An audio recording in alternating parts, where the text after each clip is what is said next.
Welcome to our channel. Today we how to reset your Headspace app for better mindfulness, full guide step by step clearly. To reset your Headspace app, start by opening the app on your device. Once you're on the main screen, navigate to the profile icon in the top right corner. Tap the profile icon to access your profile settings. Scroll down to find the option for account settings and tap on it. In the account settings menu, look for the Reset Progress option. Selecting Reset Progress will prompt a confirmation message. Read the message carefully to understand what this action entails. If you're ready to proceed, confirm the reset by pressing the appropriate button.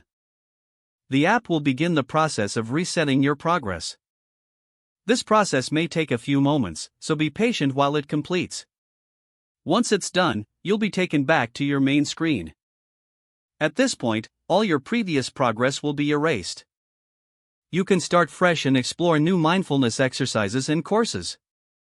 To ensure a smooth experience, consider signing up for a new plan if you wish to access premium content. After resetting, take a moment to review the introductory content tailored for new users. This will help you get back into the right mindset for practicing mindfulness. You are now ready to embark on a new journey with Headspace. If the page does not load, refresh the browser or try again in a private or incognito window.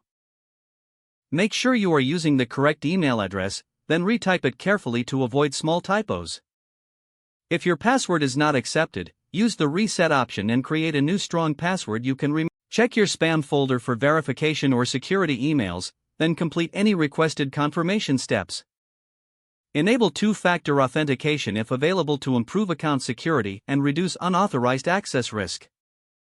After signing in, review your profile details so your contact information and settings are accurate and current.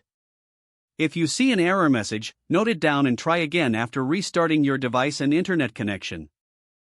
Log out when you finish, especially on shared devices, to keep your account and payment information secure. If the page does not load, refresh the browser or try again in a private or incognito window. Make sure you are using the correct email address, then retype it carefully to avoid small typos. If your password is not accepted, use the reset option and create a new strong password you can remember. Don't forget to like this video and subscribe to our channel for more step-by-step tech guides.